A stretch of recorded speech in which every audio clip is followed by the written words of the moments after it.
wa ta'ala. Alhamdulillah, pada malam hari ini kita memasuki malam ke-7 Ramadan tahun 1444 Hijriah. Izinkan kami terlebih dahulu untuk menyampaikan beberapa informasi kepada jamaah sekalian. Yang pertama sekali, kepada jamaah kami mohon untuk dapat mengedarkan kotak amal yang telah tersedia. Kepada jamaah yang membawa HP untuk dinonaktifkan selama pelaksanaan ibadah berlangsung.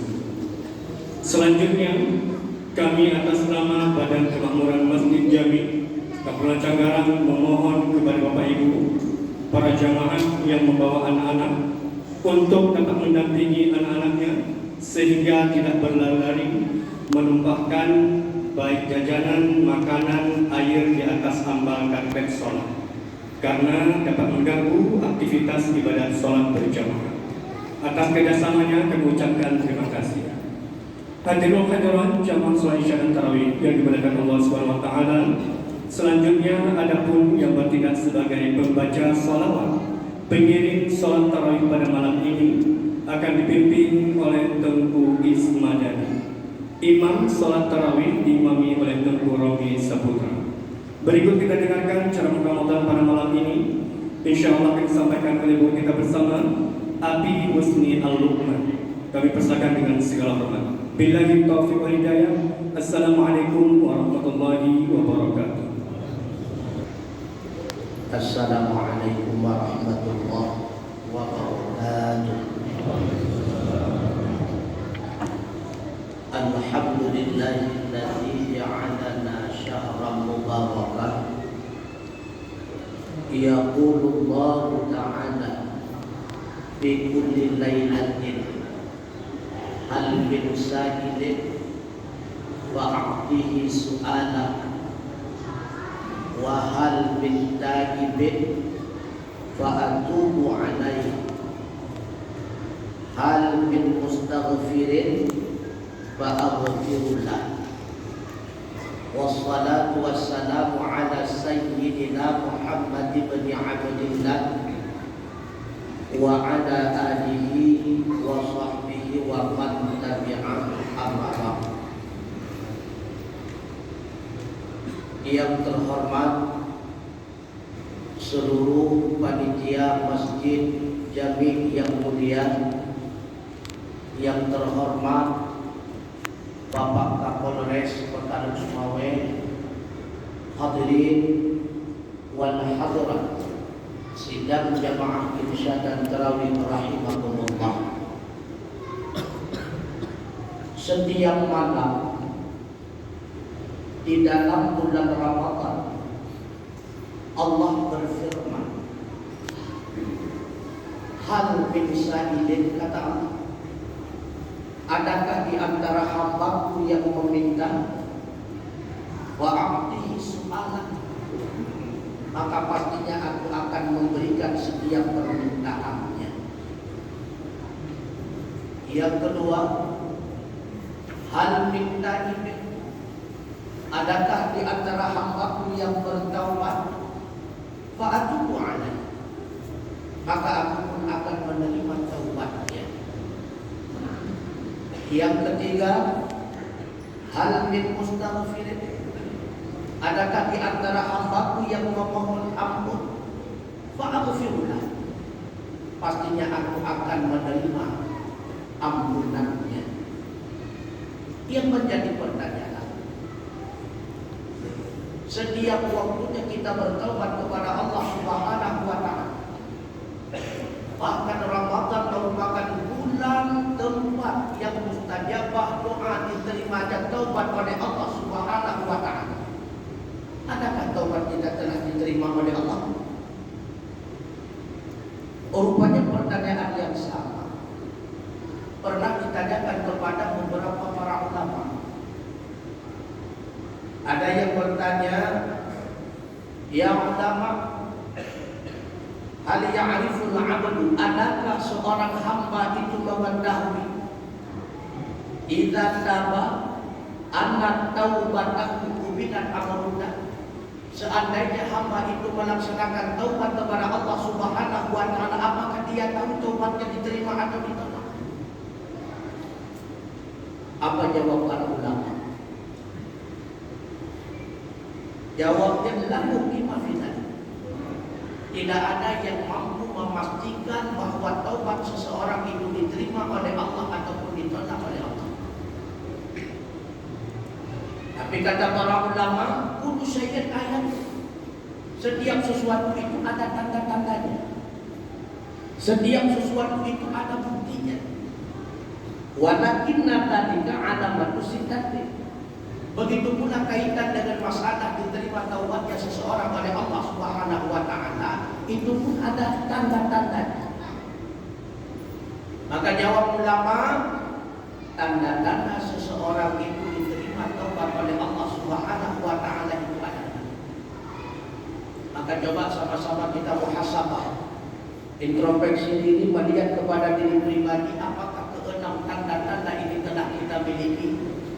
Bila mana keenam tanda ini telah kita miliki, alhamdulillah, kita termasuk di antara hamba Allah yang telah diterima taubat kita oleh Allah Subhanahu wa taala. Yang pertama,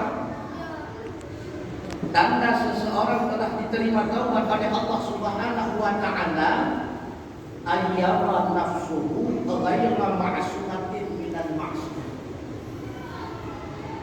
Bahwa dirinya itu yakin, apa yang dia yakini, bahwa dianya itu tidak maksud daripada maksud. Dia sadar bahwa dirinya itu tak luput daripada salah dan dosa. Kullu adam khata. Setiap manusia itu pasti punya salah dan dosa. Sehingga senantiasa dia itu terus bertobat kepada Allah Subhanahu wa taala.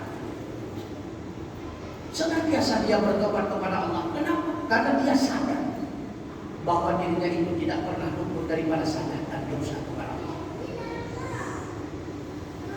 Yang kedua,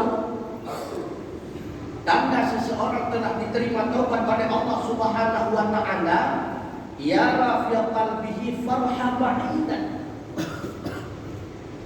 Dia senantiasa melihat di dalam lubuk hatinya farhan ba'idan, rasa kesenangan itu sangat jauh daripada wahadana habiban an. Tapi yang senantiasa timbul di dalam batin hatinya rasa kegundahan, rasa was-was, rasa gelisah. Apakah Allah telah menerima taubat saya atau belum? Apakah Allah telah menerima taubat saya atau belum?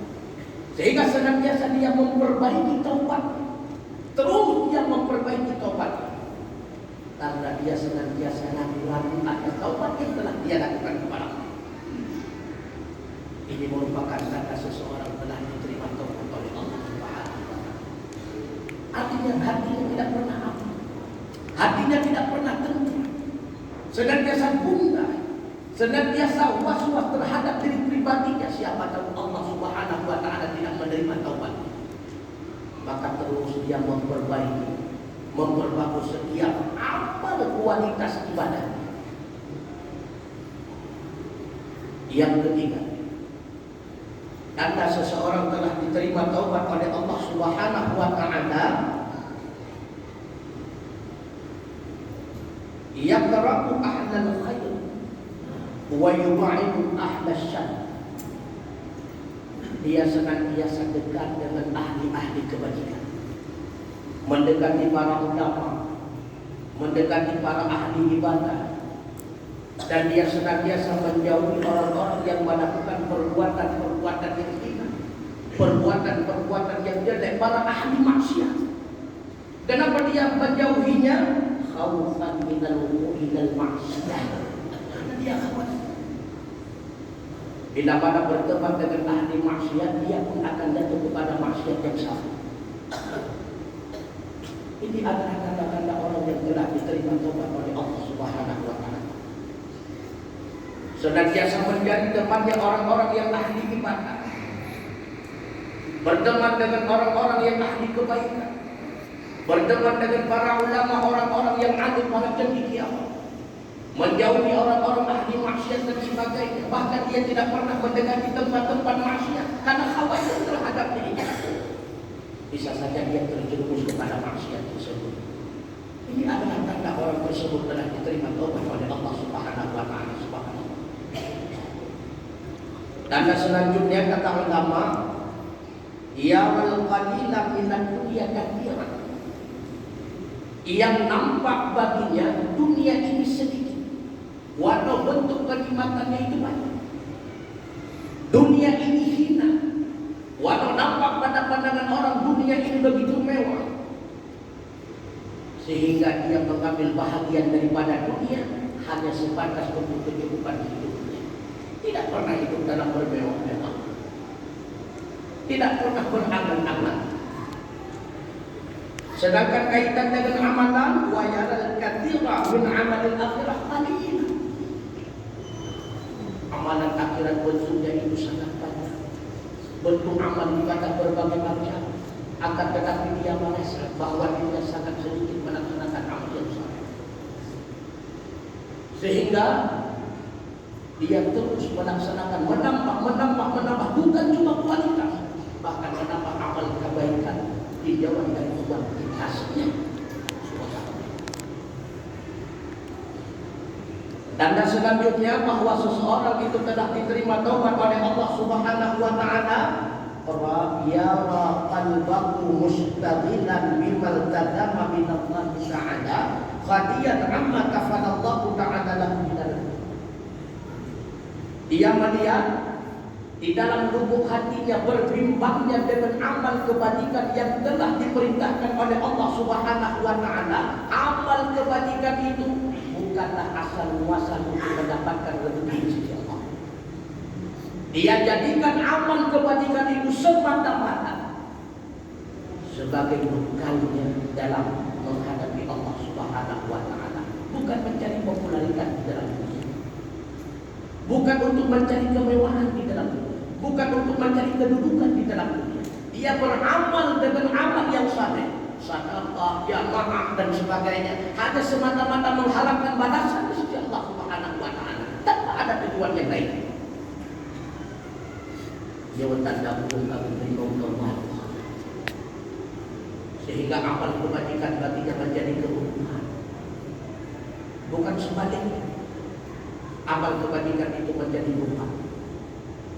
Bila mana Nabuddin tadi, ketika amal kebajikan mantan terasa dalam jiwa menjadi sebuah beban, maka masih jauh tobat kita diterima oleh Allah Subhanahu wa taala. Kamu lagi terikat jiwa dan hati kita dengan amal kebajikan, bolong menyebelong mantan hidup kita. Tapi bila mana jiwa kita sudah terikat dengan amal kebajikan itu sudah menjadi kebutuhan. Artinya, sebelum melakukan amal kebajikan tersebut, belum merasa ketenangan di dalam batin dan jiwa. Menyebelong bersemayam, hanya tenang.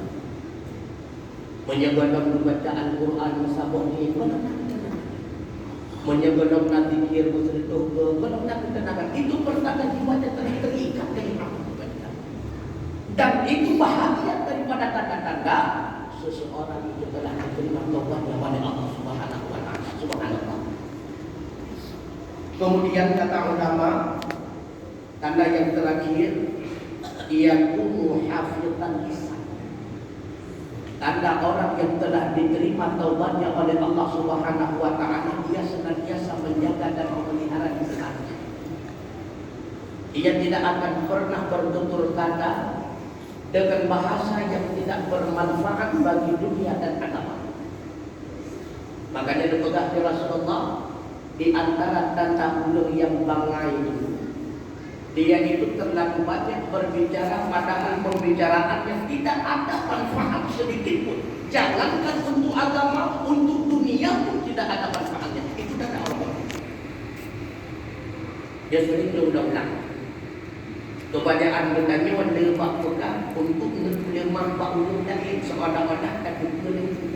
Ujung pun Allah tidak pegang mengelih mana tu. Ya kan? Jadi tutur kata, ucapan, bahasa yang kita ungkapkan itu mencerminkan jiwa kepribadian kita. Jom dengar. Bahasa yang kamu itu yang hendak menampakkan cara dan nama yang lain. Maka kira-kira yang hendak kedua baik pegah, baik sok-sok tepuk, ujung pun hidupkan menanyakan dan betul. Maka orang yang telah diterima taubatnya oleh Allah Subhanahu wa taala kafir. Senantiasa dia akan menjaga lisannya. Apa lagi dalam Ramadan? Riba, namimah dapat menghilangkan pahala puasa. Kemudian Iman fikri, senantiasa dia mempergunakan akalnya. Dia senantiasa mengingat keagungan Allah Subhanahu wa taala, kenikmatan surga Allah yang telah dipersiapkan, berbagai macam bentuk azab neraka Allah. Senantiasa dia mengingat bahwa dunia ini mazra'atul akhirah, hanya sebatas tempat bercocok tanam, sedangkan memetik kehasilan itulah di akhirat. Kemudian lazimul ghammi wan nadamah, selalu dia itu berduka cita dan senantiasa dia itu menyesal atas segala perbuatan maksiat yang telah dia lakukan. Ketika dia mengingat kembali maksiat yang telah dia perbuat, air matanya terkurai dengan sendiri, berdinangkan pas baca Allah. Bahwa dia tadi ngomong baca doa Allah filadakan pura-pura klik yang anak gedung di mereka. Allah dengan sendirinya. Coba kita menjiwai, mengingat berapa banyak dosa yang telah kita lakukan. Sekarang ada diri pribadi. Jangan sok bersih kita jauhkan. Jangan sok suci kita. Semua kita punya dosa. Semua kita punya kesalahan. Makanya apa kata Sayyidina Umar? Wa katama awliya'ahu minan nas. Allah menyembunyikan awliya'nya di antara manusia. Makanya jangan menganggap hina orang lain. Terkadang orang yang kita anggap hina jauh lebih mulia di sisi Allah daripada kita. Anggap ini cukup hina. Umum kanyo nayang 60, nayang 70, nayang 80, nayang 10. Coba kita renungkan. Dalam usia yang begitu banyak telah dipersiapkan oleh Allah kepada kita unik dengan yang cukup nanti. Adakah lebih banyak kita peruntukkan dalam ibadat atau maksiat guna merasa mandiri dengan Allah Subhanahu wa taala? Berapa banyak nikmat Allah yang telah kita nikmati, belum seberapa bila mana dibandingkan dengan ibadat yang telah kita lakukan. Oleh karenanya, ulun saudara-saudara ulun, cobalah renungkan kembali. Mungkin ini Ramadan terakhir kesempatan bagi kita. Cobalah senantiasa bertobat kepada Allah Subhanahu wa taala. Tobat dengan taubatan nasuha, yuk kesempatan emas. Belum tentu Ramadan yang akan datang, Ramadan tahun depan Allah akan memberikan kesempatan kali ini sebagaimana yang kita rasakan hari ini. Belum tentu Allah akan memberikan kesempatan kali yang kedua kepada kita. Menyebabkan dalam Ramadan yang mengubah kita yang tidak pada kita. Menyiapkan dalam Ramadan yang dengan bertambah taat pada kamu. Menyiapkan dalam Ramadan yang dengan mulai taubat pada kamu. Menyiapkan dalam Ramadan yang dengan khatam Al-Quran pada kamu. Menyiapkan dalam Ramadan yang dengan senantiasa melaksanakan salat tarawih pada kamu. Coba tanyakan kepada diri pribadi. Lumayan senantiasa mengintip kita. Aina matakun yudrikumul maut wa nututu fi burujin musyaitan. Kemanapun kita pergi, dimanapun kita berada, sekalipun kita masuk di dalam peti besi, yang namun kematian tetap akan menjumpai kita. Kiranya Allah menerima semua taubat kita dengan kebaikan dan keberkahan bulan Ramadan dan dengan keistimewaan bulan Ramadan. Kiranya Allah mempersiapkan kita semua menjadi hamba-hambanya yang muttaqin, hamba-hambanya yang senantiasa menikmati berbagai macam kenikmatan di akhirat. Itulah nikmat surganya Allah, surga Jannatul Na'im. Amin ya Allah. Amin ya Rabbal Alamin. Terima kasih atas segala perhatian. Mohon maaf atas segala kekurangan. Usikum ala nafsi bittaqwallah. Wassalamualaikum warahmatullahi wabarakatuh.